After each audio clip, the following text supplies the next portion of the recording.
This is We the Sales Engineers podcast, show 95? 95? Yeah. Yeah, show 95.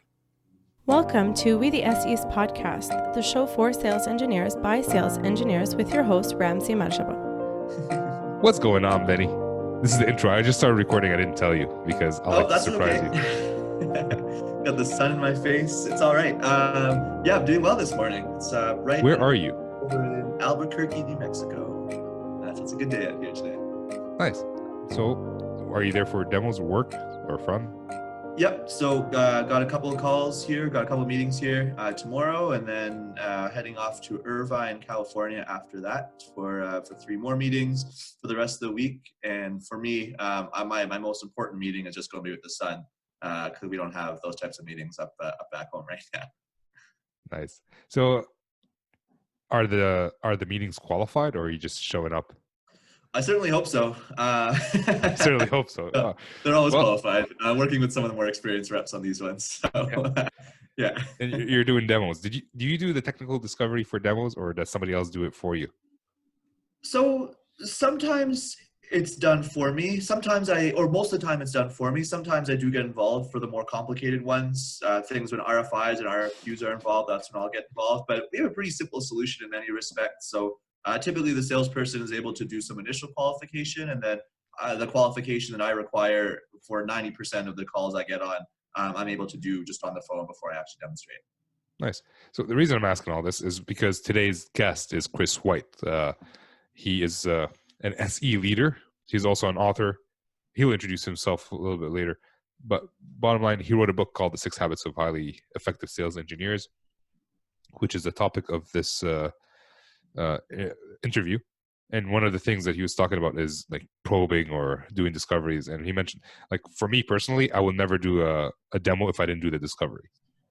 Right? You, on the other hand, would do a demo if somebody else did the discovery, because we're selling 2 different products, 2 different industries, and my product could get really complicated really quickly, and yours is as a simple solution. So basically our conversation today with Chris is about the habits that sales engineers should have.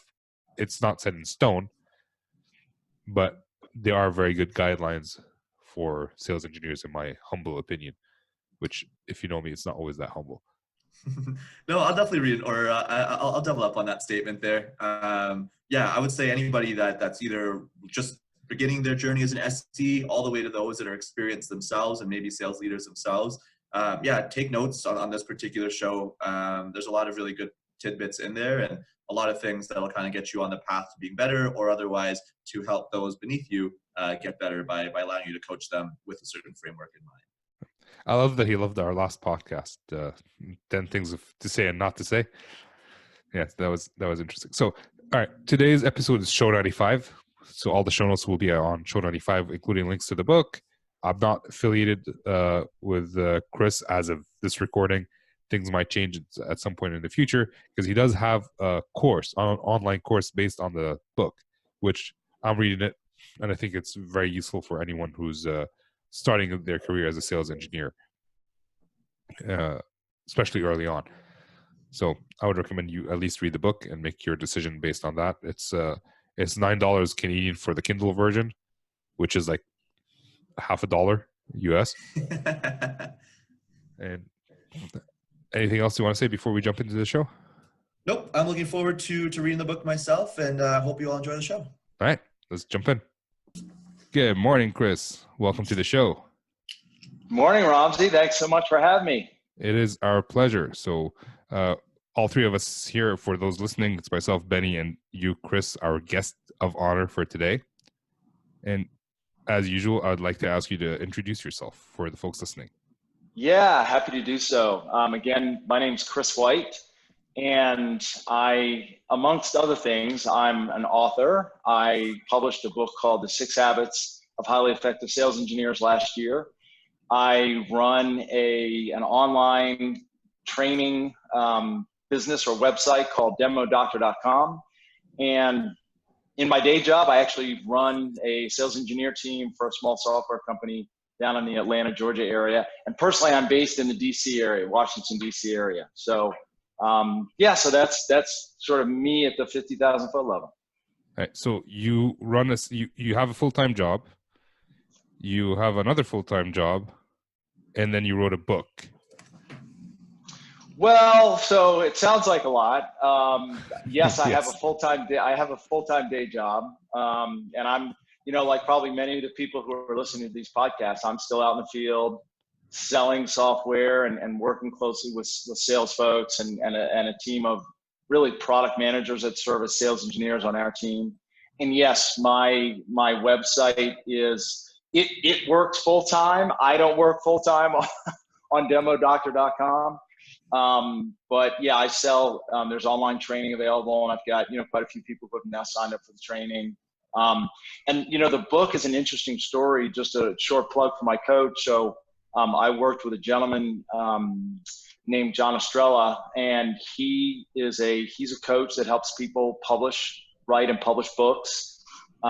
He literally helped me publish the book in 2 months. From the day I signed him up to the day we published was less than 2 months. And if you can believe it, I wrote the core content in about 2 weeks. Now, granted, it was material that I've been working on for years and had much of it either written in various forms or in my head, but he got me focused and delivered. So at any event, and that was last June that I published the book. So it's been kind of a roller coaster since then. So why did you feel the need to publish a book? Like, it's not an easy thing to do. As sales engineers, we're usually more into solving problems than writing essays. Yeah. And like, I have a hard time writing blogs. Benny does not. We talked about it. He doesn't enjoy writing content either. So, what prompted you to actually go through this and suffer for? I don't know if it's suffering, but I'm saying it's suffering for 2 weeks to write the book in full. Yeah, no, it's a great question. And my mind's kind of firing in a number of different directions. When you mentioned suffering, there's no doubt that there were a couple weeks, of intense work, right? I literally felt like I was giving birth, to like all this content, right? I think, if I may, sort of the genesis of the content is that I got into sales engineering about 15 years ago. And I had been an IT professional, an IT consultant. My particular background is enterprise architecture and data warehousing. And I made the transition into sales engineering. And frankly, I thought I was going to be brilliant because I could move a mouse and talk at the same time. And what I discovered is that there's a lot more to being a sales engineer than just being good in front of an audience. What? And in fact, when I first got into the role, like somebody said something about a sales process, and I said, sales process? What? Like, I didn't even know there's a process to this stuff, And so I took some lumps early on in my career. The first 3-6 months, I had some tough lessons, but I figured it out. And I became the #1 SE for my particular area. Within my company, did very, very well, made President's Club, 5 years in a row.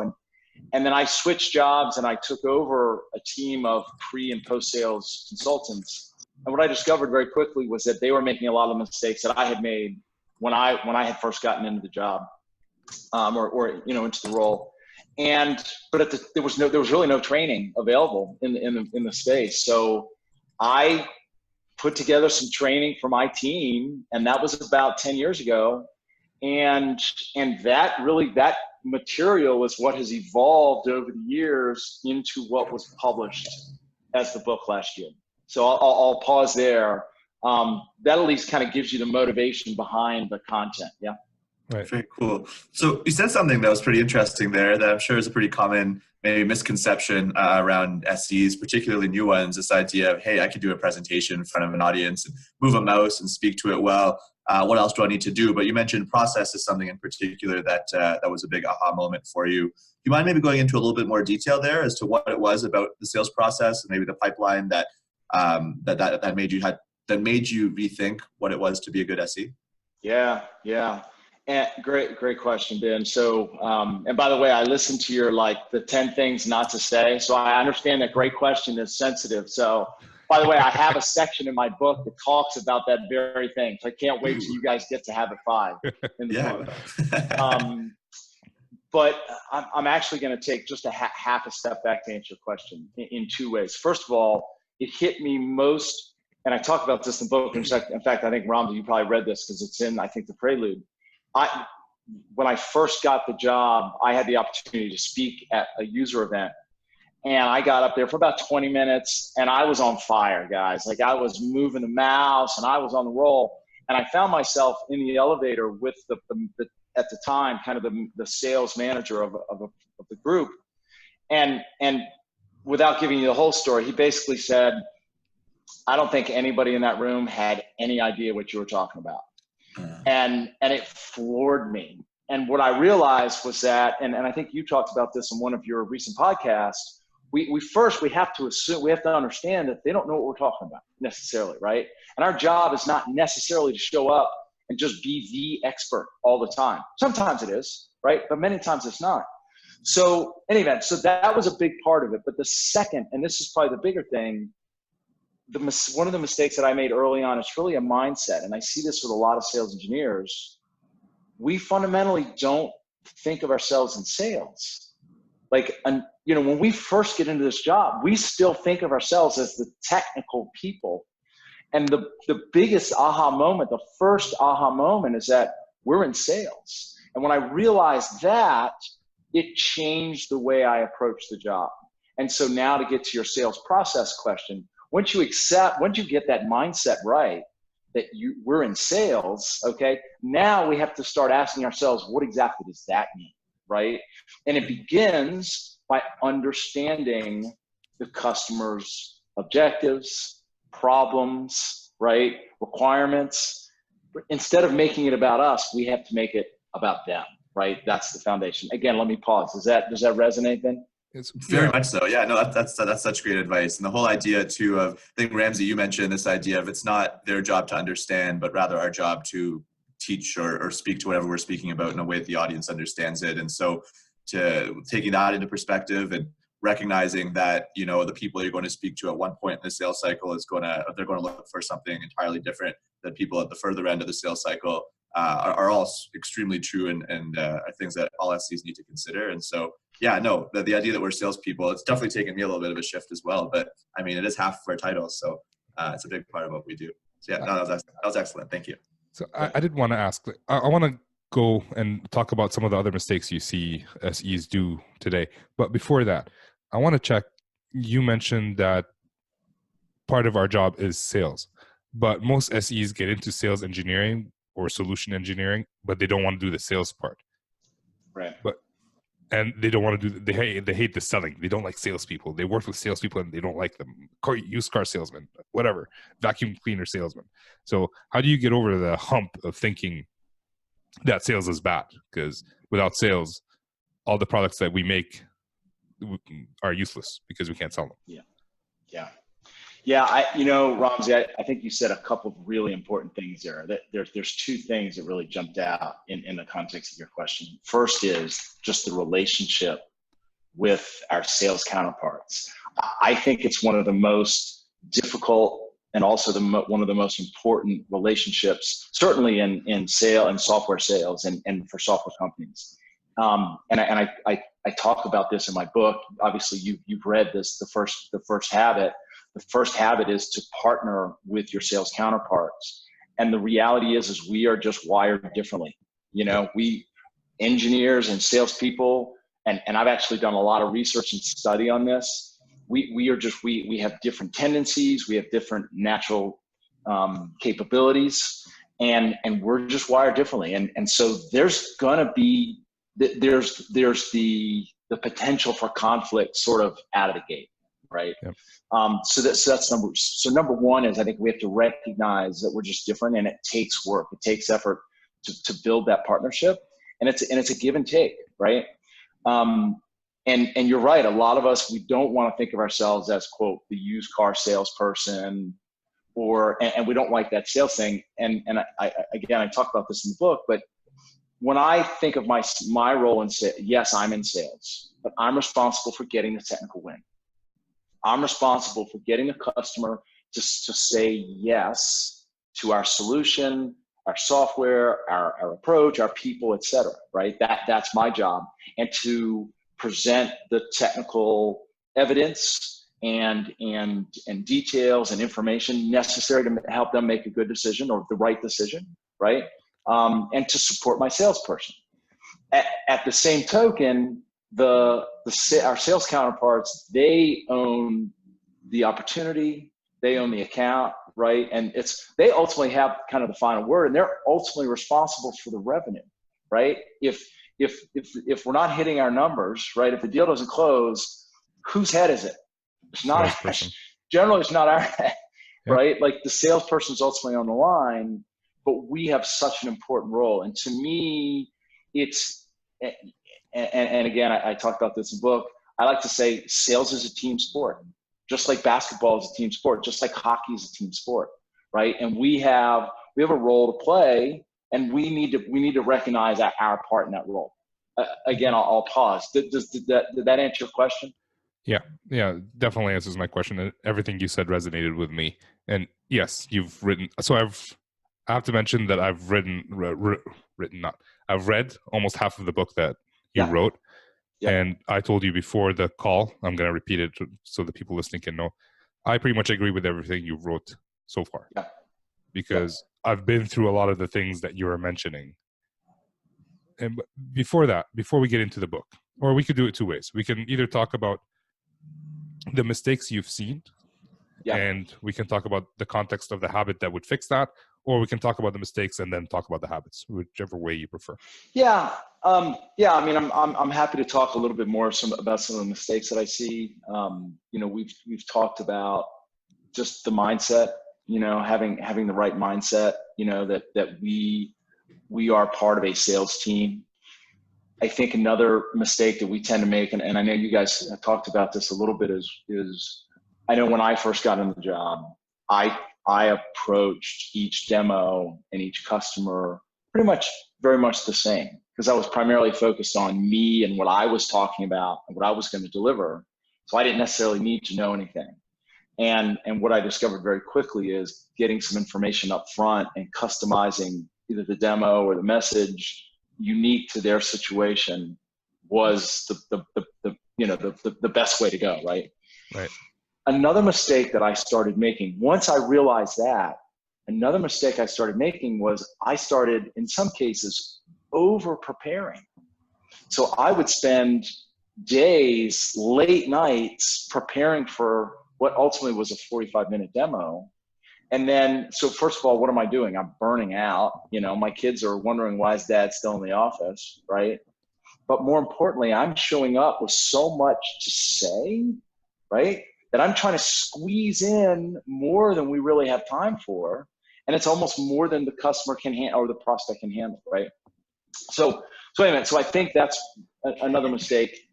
There's probably two or three that I'll just mention. Another thing, and I think you guys talked about this in one of your podcasts, is sorry, something just popped up and I got distracted. Sometimes we just forget to take care of the little things, whether that's practicing, right? Whether that's making sure that, everything's kind of ready to go. And then we make the mistake of not understanding that a pre-sales conversation is different than a post-sales conversation. And a lot of us come from the technology roles where we're used to being the experts, right? And pre-sales conversations are just different. And I love the 10, you guys did a top 10, like things not to say, right? There comes a time when the spotlight shines on us, and there's very specific things that we need to say and avoid saying to get that technical win. So, and then I'll pause there. Those are probably, some of the biggies that I see. Does that resonate with you guys? And do you guys see some of those, same mistakes? Yeah, I would say so. It's definitely a lot to unpack there. So definitely the idea of over preparing and making sure you know your audience is definitely one of those super important things, and kind of speaks to the idea of understanding where in the process you are, what is it that your audience cares about. And I'd imagine that those that are technical, especially those that might come from a support role, or those that come from, say, product management.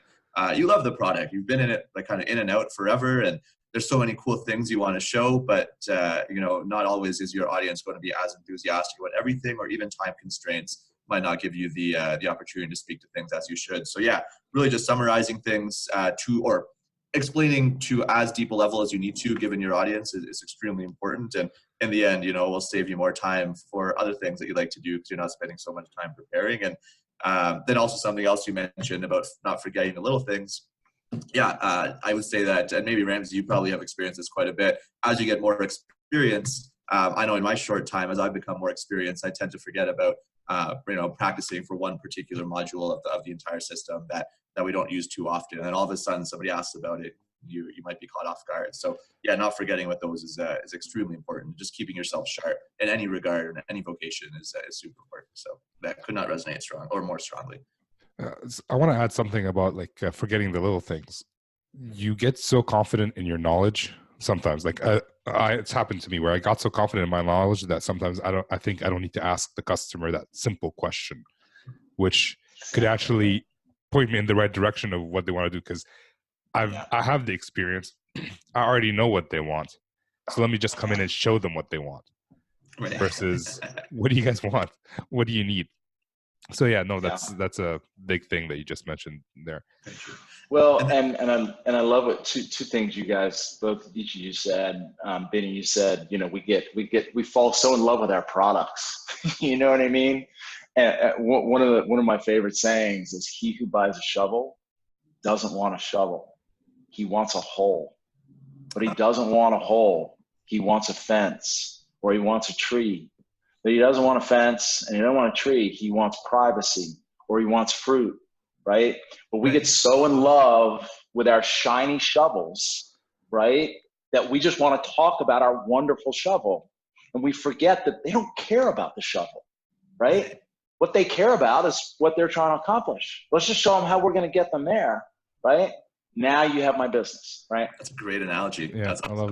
I love that. You have that in the book too. So I do indeed. We are touching briefly on the book. I would recommend that everybody go out and buy the book, especially if you want to know a lot more about sales engineering, because we're talking a little bit here and there about the book, but there's a lot of that information is in the book. And you took a old analogy, like people don't buy the drill, they buy the hole. You took that to a whole new level. Why do they want the hole? Exactly. Right? That's the big question that we forget to ask. Oh, you want a hole? Because we take things for granted. Like, oh, you want a drill? So that means you want a hole. All right, let me get you a hole. Exactly. The other thing that you mentioned, Ramsey, is not asking questions. You're right. Once we start doing a lot of maybe similar demos, it's so easy to make assumptions. You know what I mean? It's so easy to forget that, oh, well, that, everybody does it that way, or it seems obvious to everybody. And so we forget, that we do have to ask those questions and not make assumptions, right? But it's tough. Yep. All right. So let's talk about the habits, and we'll there's a few things that you already mentioned that I want to dig in deeper, but as we're talking through the habits, I think we'll cover those. So the first one, before that, why did you come up with the title, The 6 Habits of Highly Effective Sales Engineers? It's an interesting question. As you might guess, being an engineer, of course, a lot of thought went into it. And I'm a Stephen Covey fan, and I read his book, The 7 Habits of Highly Effective People, decades ago. And I've always sort of been into the self-help, kind of motivational books. My framework, or my formula, my training, as I mentioned, I first developed that training about 9 or 10 years ago. It was about 3 or 4 years ago that it sort of morphed into this framework of 6 habits. And it did so when I gave a public seminar, and I had to come up with, I have to come up with some sort of framework for what's going on in my brain. So it became the framework.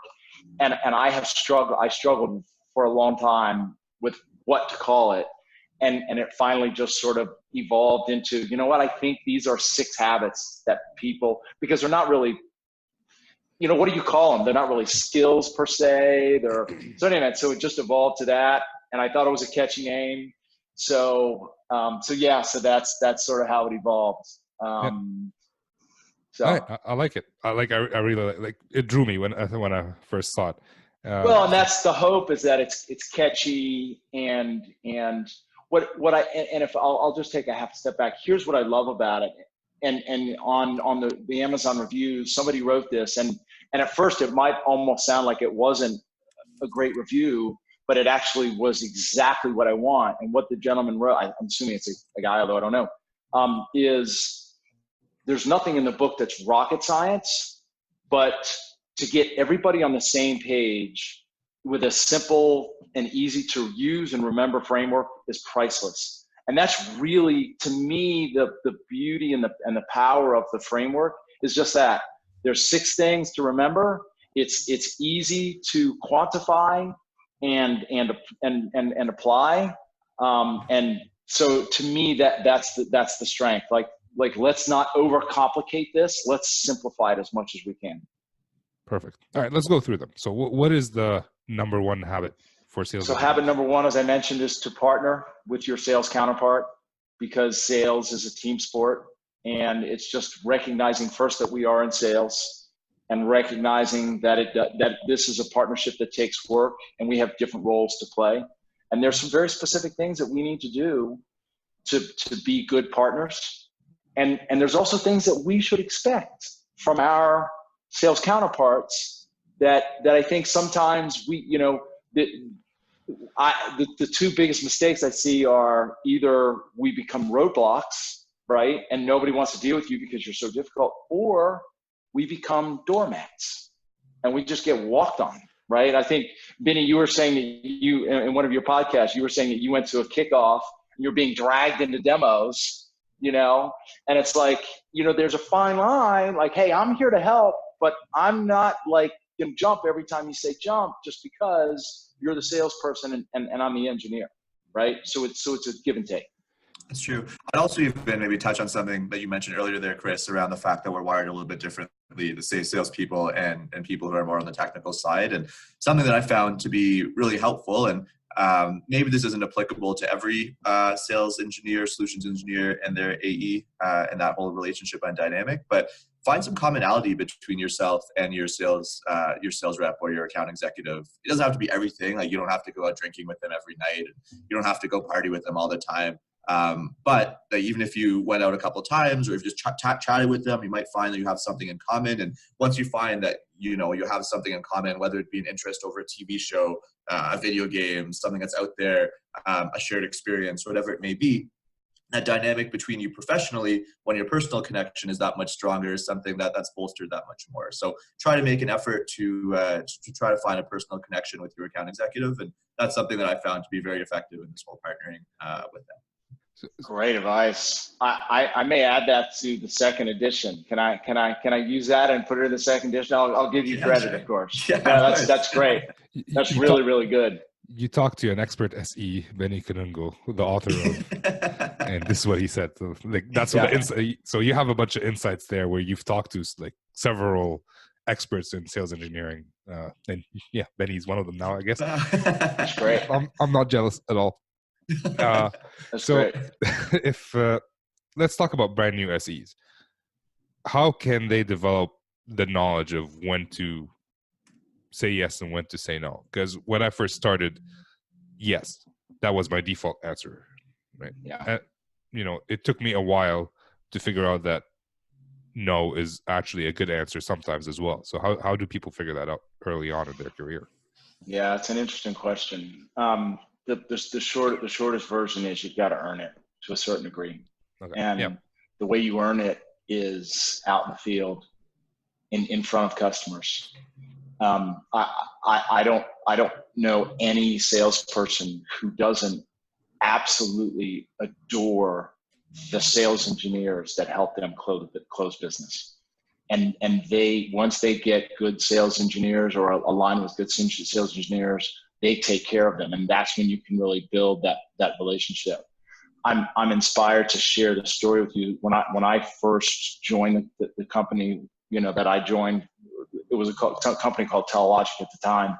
As a new sales engineer, my first time in the role, I remember the first kickoff I went to, and there was sort of this group of sales engineers all kind of hanging out with some of the product guys and some of the salespeople, and there was a gentleman who ran consulting whom I'd known for a couple of years, and I was an expert in this product, and I knew my skills were very, very good, and I was taught. His name's Chuck. I was talking to Chuck, and I said, Chuck, what does it take to sort of get in the inner circle? Because I don't feel like I'm there yet, and I've only been there 6 months or something, right?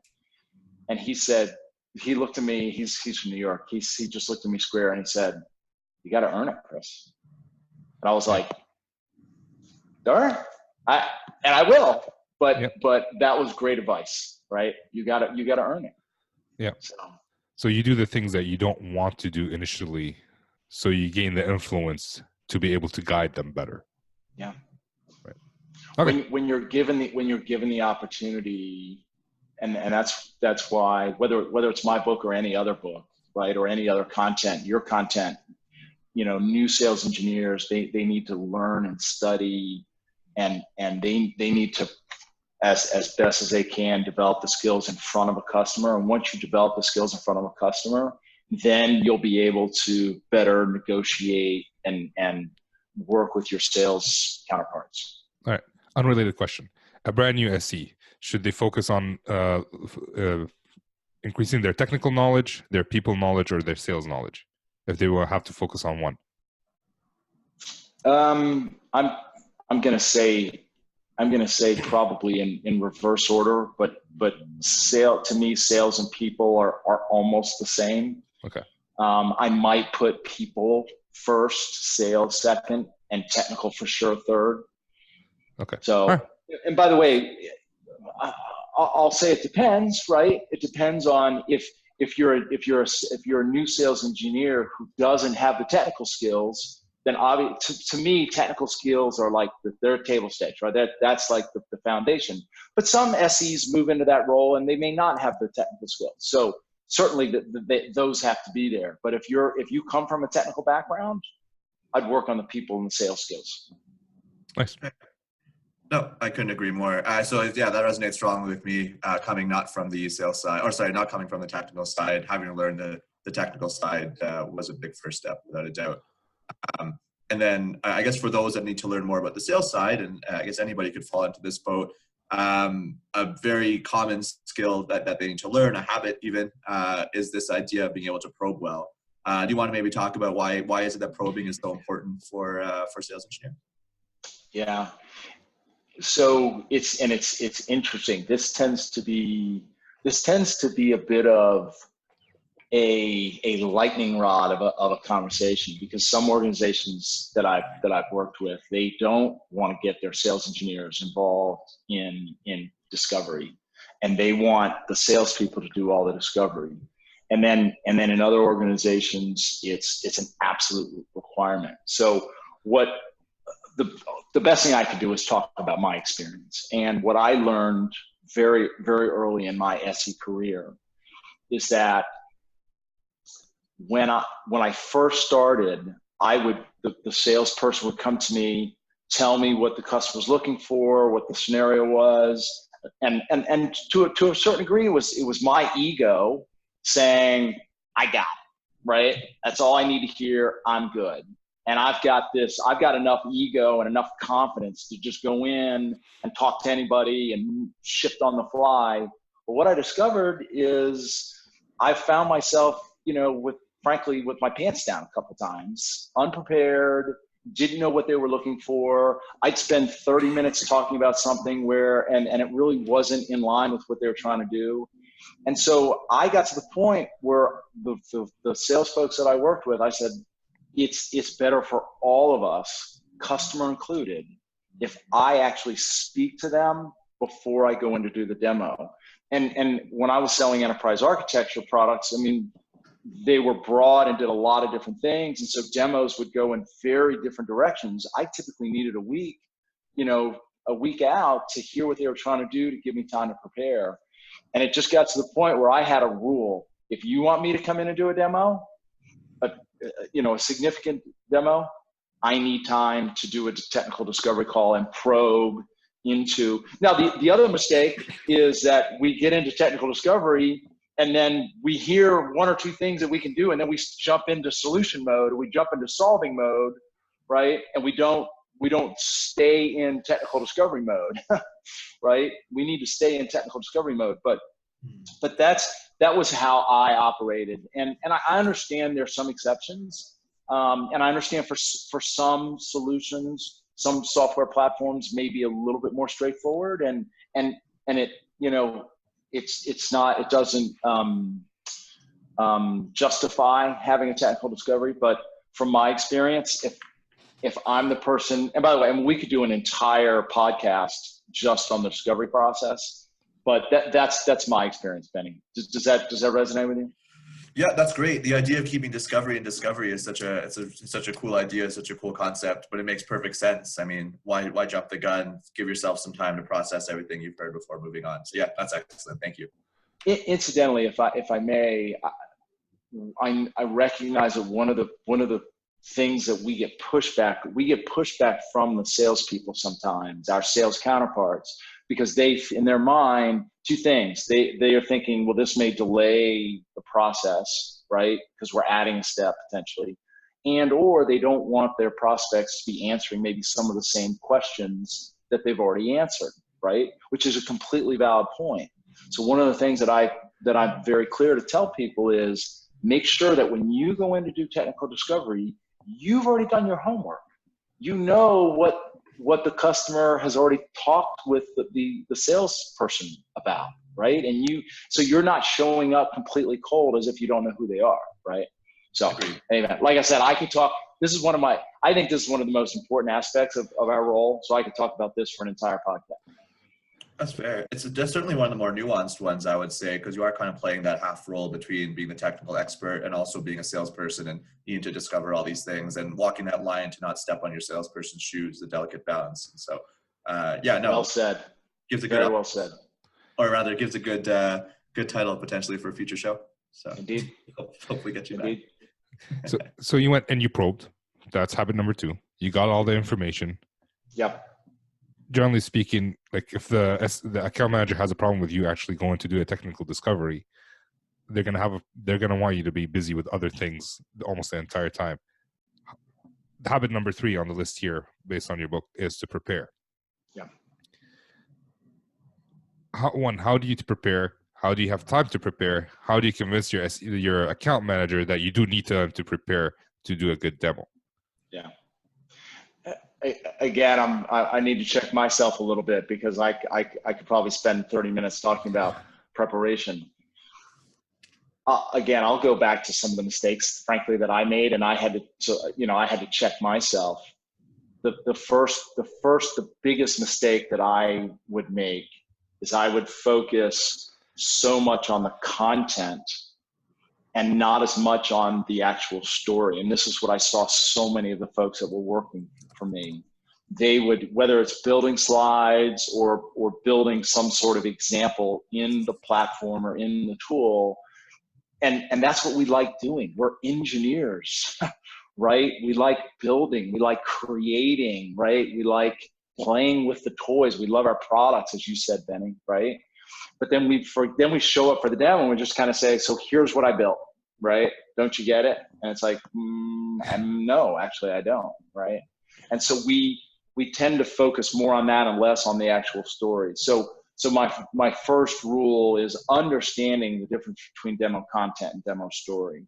And although we may or may not customize the content for any given, demonstration or presentation, we always have to really think through what is the story, how am I going to align our solution with what I understand they're trying to do or trying to accomplish. So that's probably the first rule around this notion of preparation. I'll pause there. Does that make sense?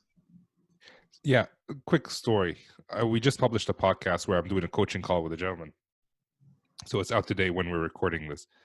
And he mentioned one of his account managers did a discovery and decided to do a quick demo right after. And they were not an e-commerce company. The demo that he showed was based on an e-commerce company, and they lost the deal right then and there. There you go. So yeah, there you go. It's a perfect example. And that's another one. I've got dozens of sayings. Well, another one of my saying is sometimes slower is faster, and sometimes faster is disaster. Yeah. Yep. It's funny. That works though. Right. Yeah. And that's a perfect example. Like, let's just do it now. Well, guess what? If we just do it now and we crash, game over. Yeah. Right. But if we take a little bit of time, and it's interesting. One of the things I used to say to somebody, again, some of the sales folks I worked with, they said, well, I don't want them to feel like they have to spend another 30 minutes with it. I'd say, if they're not willing, we're talking about a $250,000, $300K deal, maybe $500,000 deal. If they're not willing to spend 30 minutes on the phone with the person who's going to show them the demonstration, show them the solution, right? So that what we show them is in their best interest and aligns with what they're trying to do. There's no way they're going to spend $500,000 with us, right? Like, now if we're talking about software that's 20K subscription, maybe it's a different story, right? So anyway, I just had that thought. No, I agree with you. I had a colleague who used to do demos all the time. His account manager would just assign demos, and in the end, he asked him that question: do you want me to do demos or do you want to close deals? Because it's not the same thing. That's good. Right? And that That's reduced really his good. workload. Yeah. You can put that in the book too, but I was going to say another quote that's going in the second edition. Yeah, I do not take credit for any of that. Edition for sure. Yeah, so that was one thing that I saw. Another thing that I like to do when I was in a discovery call, we were always there with the manager who wasn't technical enough. So what I would say, towards the end of the call, hey, I know you want this demo, and I would love to give you a demo that actually fits your needs. Is there anyone on your team that I can connect with at a later date for half hour or an hour, just sit down and talk about what you want to see? Yeah. And that did two things. One, it gave me more information, and two, it allowed me to build a relationship with probably someone who could be either a blocker or a sponsor, and start building that relationship. And most of them actually ended up doing multiple sessions with me where they helped me refine my demo before I did the group demo. It doesn't always work, but it worked for me on a couple different times. No, it's perfect. No, I love that. Really good. Really good. All right. So, all right. I'm going to take this because this is very important to me. Next habit. Yeah. So is practice. And generally speaking, when you said basketball is a team sport, football is a team sport. By the way, congratulations to the Kansas City Chiefs. Yeah. The game last night. Yeah, I was rooting for San Francisco. I was cranky all day though because the Washington Capitals lost to the Pittsburgh Penguins. So I'm more of a hockey fan in Washington D.C. these days. So yeah, you mentioned that. I'm sorry to hear that though. But hey, I was cranky because San Francisco lost. So generally speaking, when you have a sports team, they start when they're 10 years old, practice through high school, practice through university, practice through when they start their career, they're practicing all the time. For sales engineers, for some reason, we never practice, and then we show up in front of the customer and expect to perform at the highest level. How can we combat that? Well, it's so. First of all, I obviously I couldn't agree with you more. Habit number 4 is to practice, and there to me there's a couple things. First of all, it's part of preparation in that we need to leave time to practice. I mean, we're all guilty of it. We're scrambling at the last minute to put some pieces together or finish some configurations, literally on the drive to the meeting or, minutes before the webinar starts, And so we're always trying to get that one last thing done, and we don't allow ourselves. So part of it is just allow yourself to practice, right? So that's number 1. Number 2, and this is the thing that again I learned from painful poor execution, was that, and I don't know if you've gotten to this point in the book, one of the things I love to say is, what is the one thing we don't want on the other side of a click? I'm assuming crash. A surprise. Yeah. Yep. I want to know exactly what's on the other side of a click, right?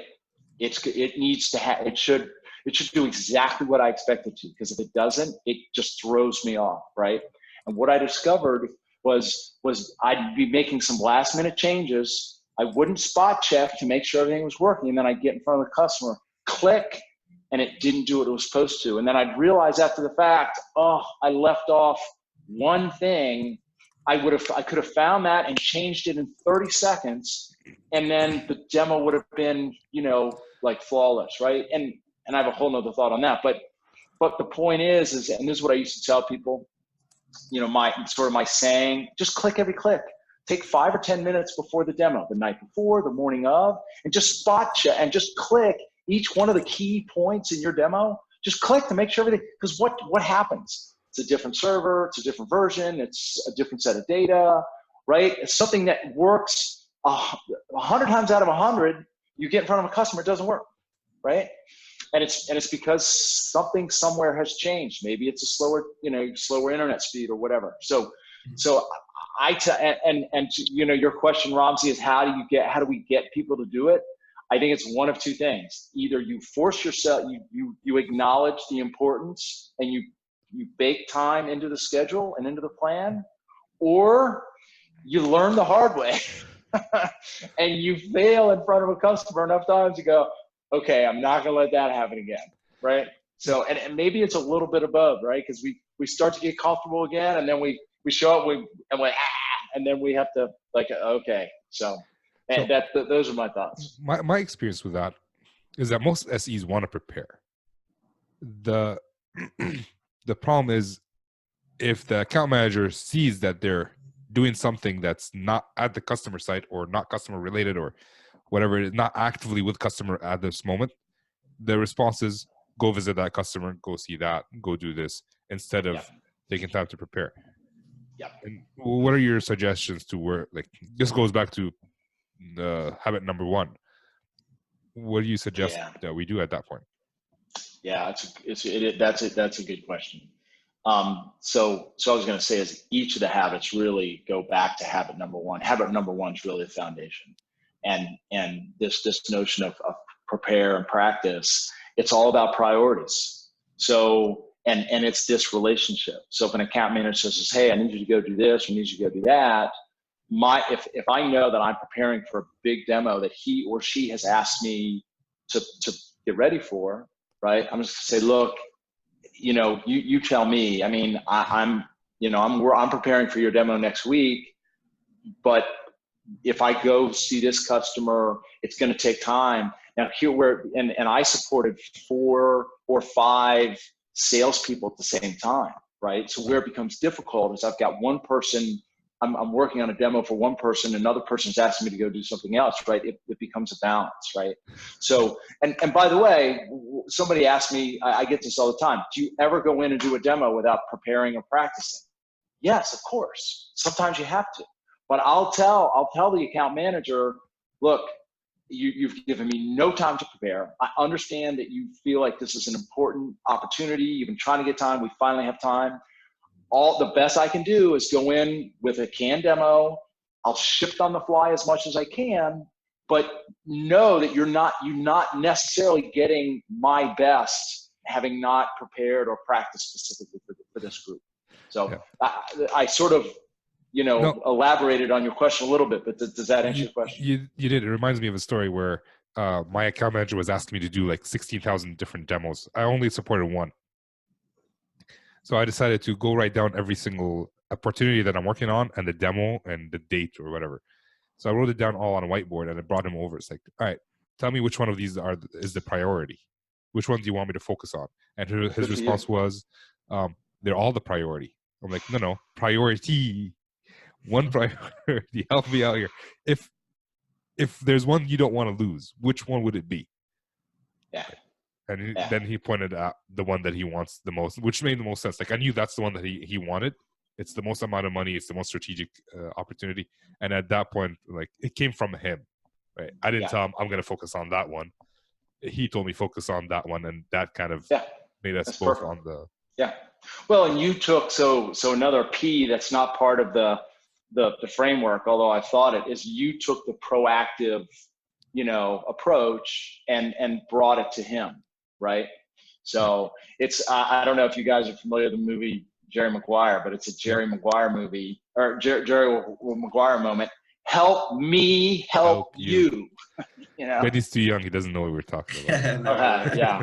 All right. Well, you have to look that one up. There's some great lines. You had me at hello. If you've ever heard anybody say "you had me at hello," that's also a Jerry Maguire. And there's a few others that I can't say on the podcast. But okay, fair enough.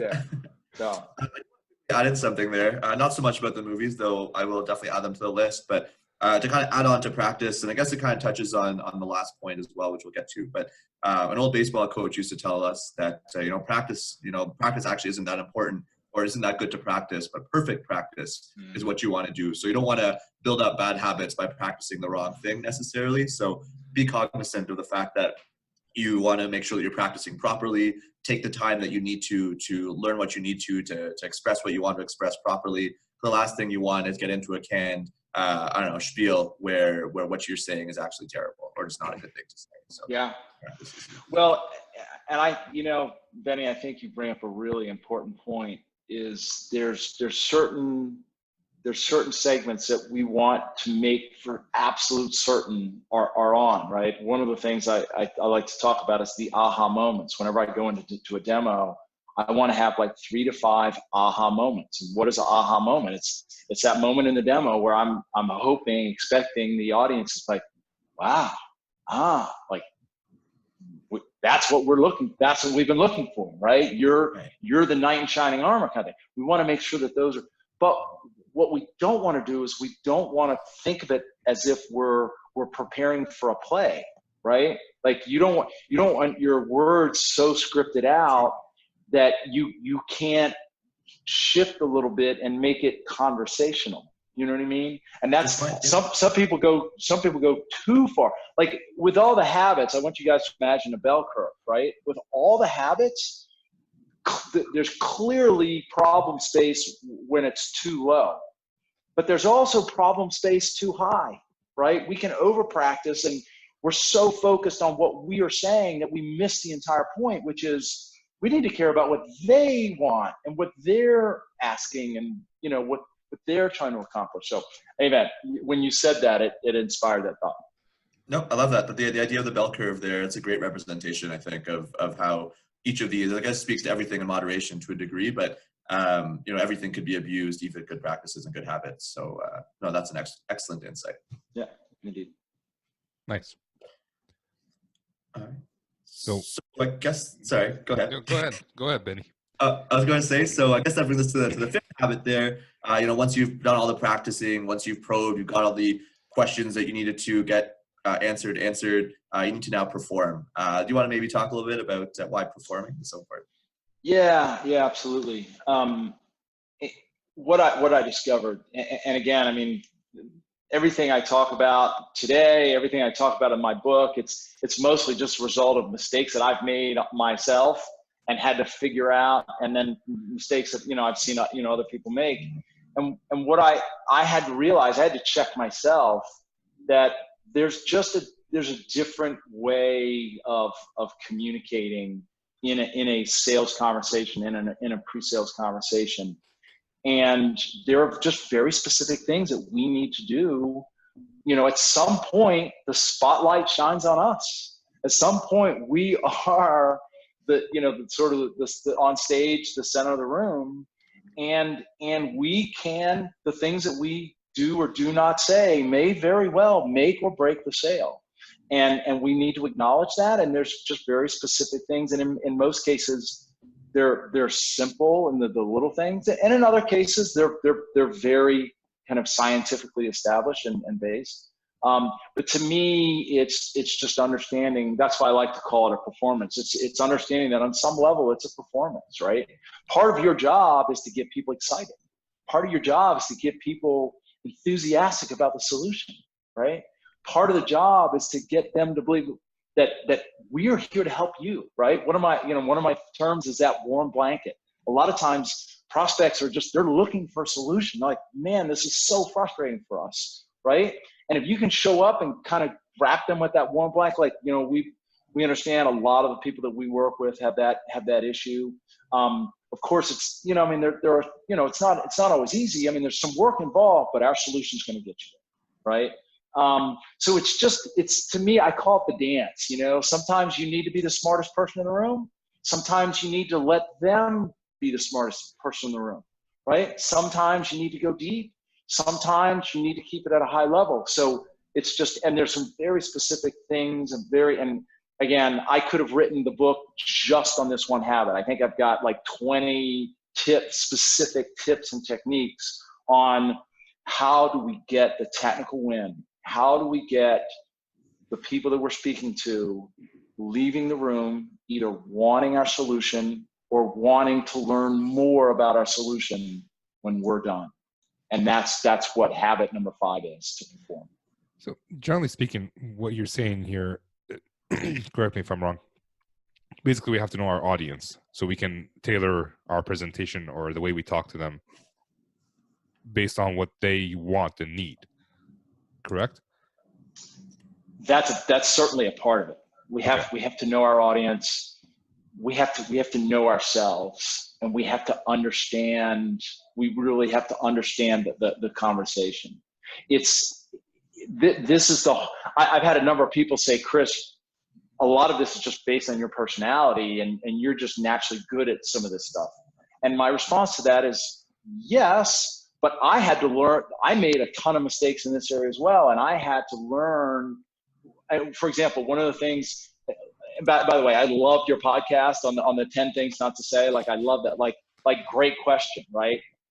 To me, the way in which we handle questions, to me, makes or breaks a demo. That's just my opinion. Okay. Yep. And my rule of thumb is acknowledge the person and acknowledge the question, right? But to your point, I made the mistake once of saying, great question, every time, to the point where it becomes, kind of almost fake, right? It almost sounds artificial, right? So there's a way to do that. Pausing at the appropriate time. You guys may have noticed that even on this podcast, sometimes I'm talking loud and I'm moving my hands. Other times, to make a point, I slow myself down and I quiet my voice, right? And that draws people in, right? There are times when you just want to pause, and then so there's so many things that we can do, right? The power of saying no, right? What's the power of saying? What's the one thing a salesperson doesn't want to hear? No. The word no. Yeah. But what's the power of saying no? If a prospect asks me, well, can the solution do such and such? Actually, no, it doesn't. The way you've described it, it doesn't do that. What's the power of that? I'd say it focuses the call that much more. It almost sets a boundary to be like, all right, well, now we've set the expectation. We can't do that. So let's focus our conversations on where we can actually help you potentially. So that's certainly one thing. Ramsey, what about you? What do you think the power of that is? Well, honesty. You're showing that you're not going to lie to them to basically try to sell them something that will not work for them. Bingo. And that's I have just built credit, but they now know that if the answer is no, I'm going to give it to them straight. And now it justifies and validates every answer they've heard up until this point, right? Now, if this is the most important person in the decision-making group, and the question is critical to the solution, and the answer is no, we probably shouldn't be there. Yep. Right? Like we've failed miserably, right? But if it's something that's small and minor and sort of relatively irrelevant, right? Then I'll say no, but then I'll immediately follow with, is that going to be a problem? Is that going to be an issue? No, that's okay. I was just curious, right? Yeah. I can That's see what I'm talking about. This is the dance, right? And it's all those little things that we're just, particularly as engineers, we are not wired to do. We just don't think that way. And what I've tried to do is I've tried to create a framework that allows people who are wired like us engineers to say, oh, okay, these are actually things that I can learn. So I can see every account manager tearing their hair out whenever NSE says, no, we cannot do that right now. Again, I'd love to. I know we're running a little bit long on time, so I'd love to have another follow up with you guys and just talk through some of those habits, specifically or techniques in the perform, because you're right. I mean, you have to be very careful. I mean, it's so funny. I had a sales engineer go through my training, and then we were in a customer meeting. And I could tell he was excited to say no. So like it happened. Like the most important guy asked a question that was like critical, and he just looked at him straight out and said, "No, we don't do that." I was like, You forgot. Like the section before that is on the qualified yes, right? Like my biggest issue is sales engineers will say, "No, we can't really do that," and then the prospect will clarify what they mean, and then they'll say, "Oh, well, if you mean that, well, yeah, I suppose we could do that." I'm like, well, why didn't you say?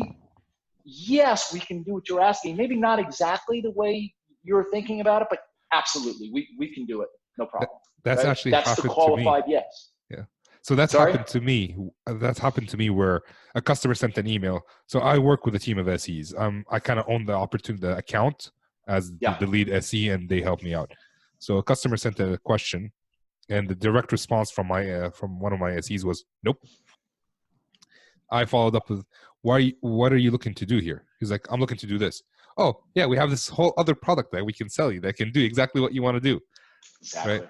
And it went from no opportunity to like a $500,000 opportunity, right? Just by saying, what are you looking to do? Bingo. So no has its places. And I love that you qualified that right now. It's like, even you can do mistakes while saying no. Yep. The qualified yes. Right. We err on the side of saying we err on the qualified no. We just need to learn to reverse that. And so I never say no until I'm at the end of like a series of questions, right? It'll start with a qualified yes, right? And then they'll say, well, wait a minute, but can you do it this way? Well, sort of, blah, blah, blah. And then they'll say one more time, yeah, but can you do it like this? Well, no, we can't do it that way.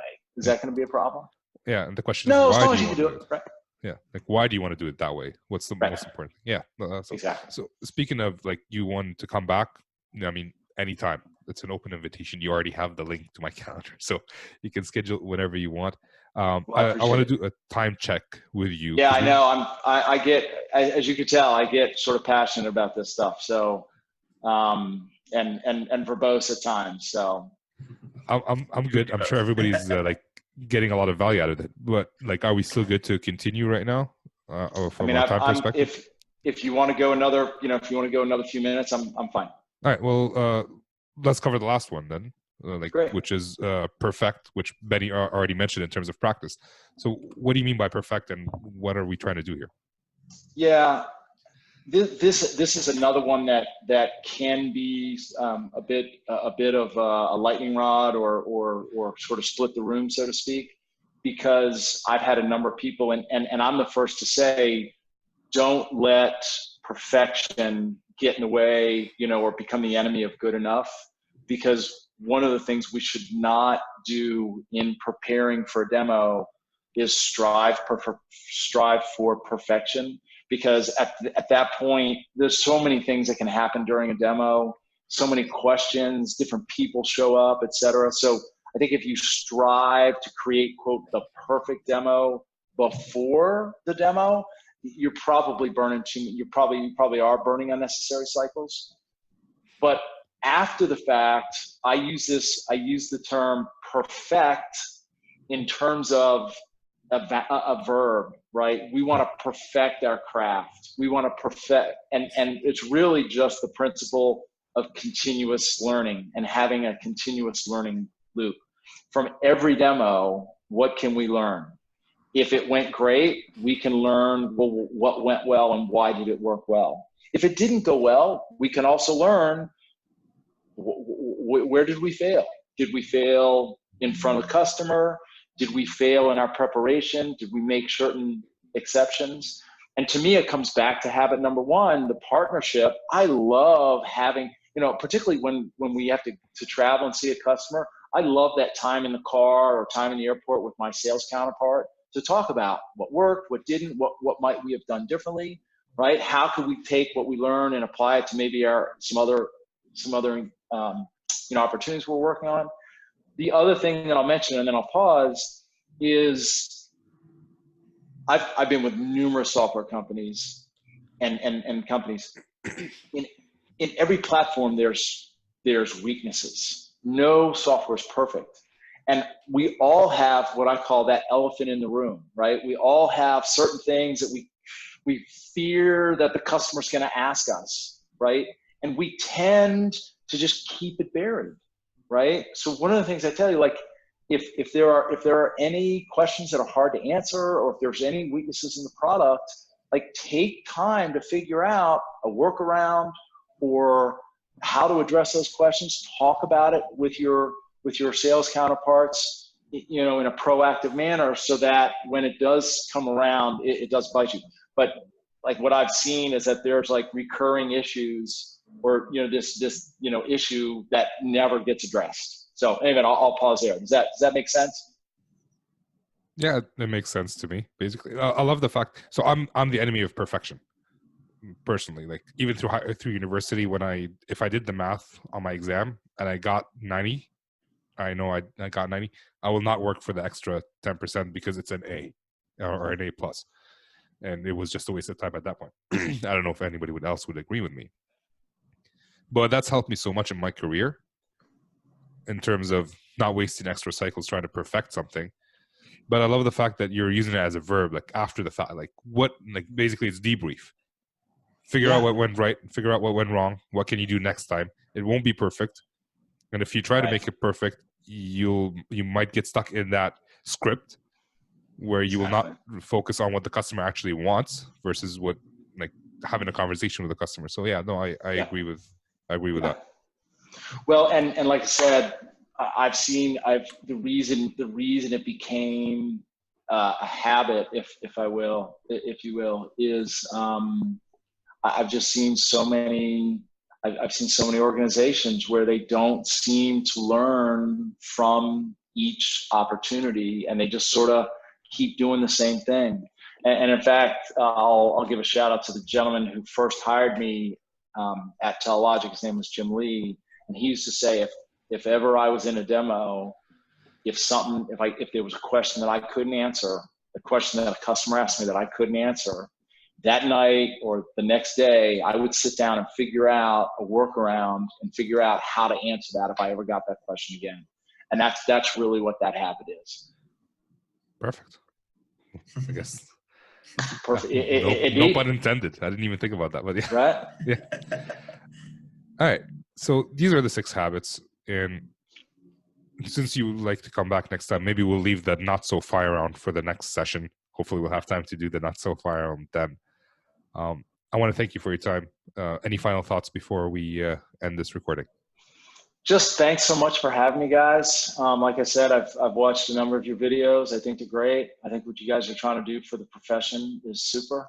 And, just really, really look forward to working with you guys, in the future. And anybody who's listening, if you're not in sales engineering, I encourage you to consider it. I think it's a great profession. And if you're already a sales engineer, I encourage you to just continue to perfect and work on the craft. So just thanks for having me, and thanks for what you're doing. It's my pleasure. Where can people find out more about you and your Demo Doctor? So I do, again, my website is demodoctor.com. That's doctor spelled out. I had somebody looking up demo DR the other day. So it's Demo Doctor, all one word, spelled out. And the book, The 6 Habits of Highly Effective Sales Engineers, is available on Amazon. And would love to have people give it a read. And if anybody's given it a read and would like to leave a review, I welcome the reviews. So really just, I just appreciate anybody and everybody who takes a chance or takes the time to give it a look. And if they get something from it, that's great. Perfect. So there will be a link to the book in the show notes. This is show 95, and I'm not affiliated with you, but hopefully we can work something out, because the content of the book so far has been basically, if I read that at the start of my career, it would have helped me a lot. So great. I love hearing that. So thanks so much. Thank you, Chris. We'll talk to you soon. Okay, great. Bye. Thanks, guys. Take care. See ya. Bye-bye. All right, Benny. So that's the end of the show. What did you think?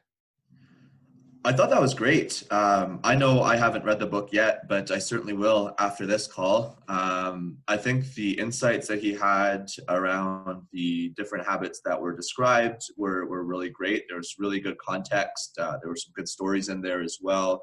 I think there's a lot to be taken from this particular show. Yeah. So here's the big thing that I see. Like, there are some SEs who are natural. They just become great SEs from the get-go. And they don't see the mistakes that they don't run into the mistakes that they've done. So they don't run into mistakes. They don't do mistakes. They're just naturals. For people like Chris, I'm in the same boat. I don't know about you, but we'll figure that out as you go through your career. We've realized that we've made so many mistakes, which makes it easier for us to actually verbalize what we've done badly. Yeah. So, like he mentioned last week's or the week before the podcast, that the 10 mistakes, the 10 things you shouldn't say in a demo. And I learned all those because I used to do them. Right? And then I noticed, or someone would say something.